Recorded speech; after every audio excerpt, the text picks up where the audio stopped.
Hi friends, నేను గణేష్ రెడ్డిని. ఎలా ఉన్నారు? అందరూ బాగున్నారా? ఈరోజు మీకు నేను చికెన్ చుక్కకూర ఎలా తయారు చేయాలి అనే దానికి నేను చూపిస్తాను. ఫస్ట్ దానికి కావాల్సిన పదార్థాలు: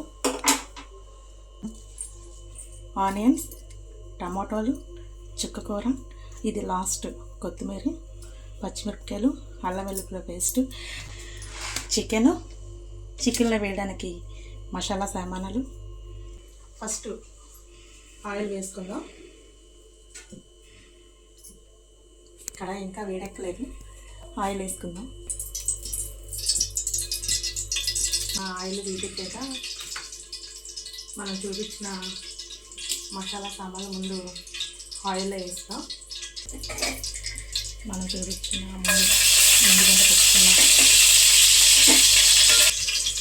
తర్వాత ఆనియన్స్,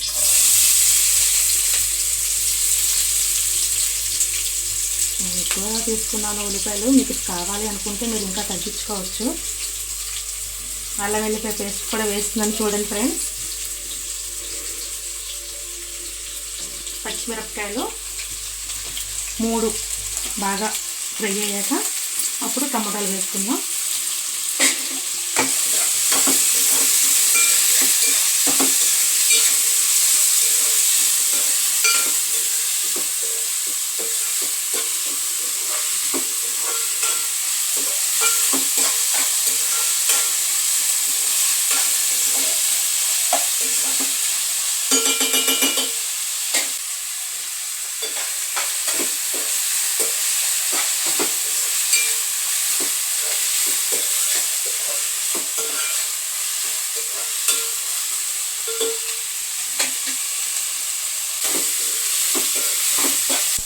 కొంచెం పసుపు వేసుకున్నాం, ఎందుకంటే ఆనియన్స్ బాగా వేగాలి, అందుకని పసుపు వేసుకున్నాం.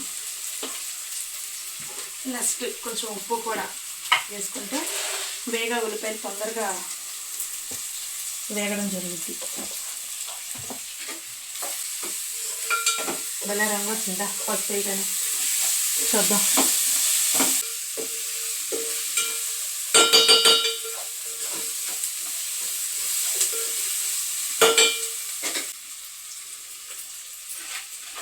టమాటాలు వేసేస్తున్నానండి. ఉల్లిపాయలు చూడండి ఇలా వేస్తే సరిపోతుంది, ఇంకా టమాటాలు కూడా వేయాలి కదా.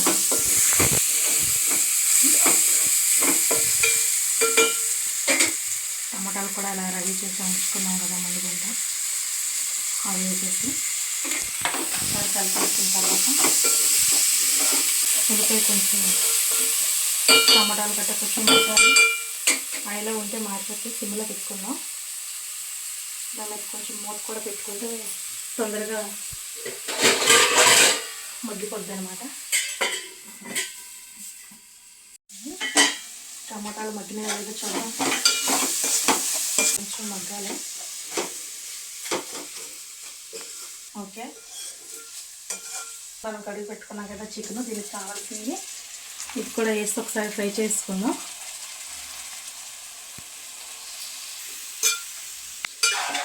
కూడా వేసి ఇలా ఫ్రై చేసి కొంచెం ఇది మూత పెడదాం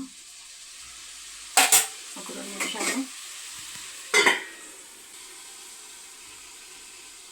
చికెన్ వేసి మూత పెట్టాం కదా, అది ఎలా ఉడుకుతుందో చూడండి. ఇప్పుడు మనం కడిగి పెట్టుకున్నాం కదా చుక్కకూర, అది కూడా వేసి దాన్ని కూడా ఫ్రై చేసుకుందాం. ఫ్రెండ్స్ చూడండి, మనం కడిగి పెట్టుకున్న చుక్కకూర, దీన్ని కూడా ఒకసారి ఇలా వేసేసుకొని మళ్ళీ ఒకసారి చుక్కకూర మగ్గాలి కదా, మూత పెట్టుకుందాం. చుక్కకూర మగ్గాక వచ్చేయండి చూసేద్దాం. చుక్కకూర చూసారా తొందరగా మగ్గిపోద్ది. ఇది కూడా గోంగూర లాగే, గోంగూర అందరూ వేసుకుంటారు చికెన్లో గోంగూర, కానీ ఇలాగ చుక్కకూర వేసుకొని ఫ్రై చేయాలన్నది ఇది కూడా చాలా బాగుంటుంది ఫ్రెండ్. తినేటప్పుడు మనకి కూడా ఇది గోంగూరలాగా ఇది కూడా పుల్లగా అనిపిస్తుంది.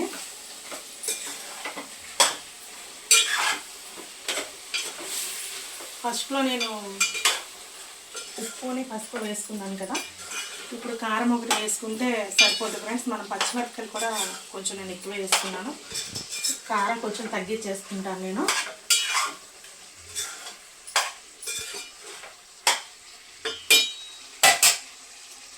వేసుకుందాం, వచ్చేయండి చూసుకుందాం. నేను ఒక స్పూన్ వేసుకుంటున్నాను కారం, కొంచెం వేసుకుంటున్నాను ఎందుకంటే ఇలా ఉంది. నేను కారం ఇంట్లో తయారు చేసుకునేదే వేసుకుంటానండి. మా అమ్మ నేను వచ్చేటప్పుడే పంపించేస్తుంది నాకు ఈ కారం అంతా కూడా. ఇప్పుడు ఒక 4-5 నెలలకి సరిపడేలా పంపిస్తుంది మా అమ్మ.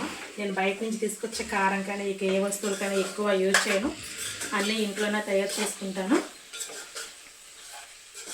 ఉప్పు మనం ఫస్ట్ వేసుకున్నాం కదండి, ఒకసారి చాలకపోతే తర్వాత చూసి వేసుకోండి, ఎందుకంటే ఎక్కువైపోతే కూర టేస్ట్ బాగుంది కదా. ఓకేనా ఫ్రెండ్స్, చూసారా ఎలా దగ్గరికి గ్రేవీలా అయిపోయిందో. దీన్ని కొంచెం సిమ్లోని కొంచెం అంటే కొంచెం వాటర్ పోసి కొంచెం దగ్గరికి మగ్గించుకుంటే సరిపోతుంది. నేను కొంచెం వాటర్ తీసుకుంటాను ఫ్రెండ్స్, ఎక్కువ తీసుకొని, ఎందుకంటే ఆల్రెడీ చికెన్లో కూడా వాటర్ ఉంటుంది కదా, అందుకని ఒక గ్లాస్ వాటర్ మాత్రమే వేసుకున్నాను. చూసారా చికెన్ ఎలా ఉడికిందో చూసేద్దాం, వచ్చేయండి. ఓకే, బాగా ఉడికింది చికెన్. మీకు ఎలాగా ఇది రోటీకి కానీ బిర్యానీకి కానీ, ఎక్కువ రోటీకి అయితే ఈ కర్రీ చాలా బాగుంటుంది. ఓకే, లాస్ట్గా కొత్తిమీర వేసి ఒక 2 నిమిషాలు కొత్తిమీర స్మెల్ అంతా వచ్చేంత వరకు కొంచెం అలా ఉంచిన తర్వాత స్టవ్ ఆఫ్ చేసేసుకుందాం. ఓకే ఫ్రెండ్స్, ఒక కూర చికెన్ రెడీ అయిపోయింది.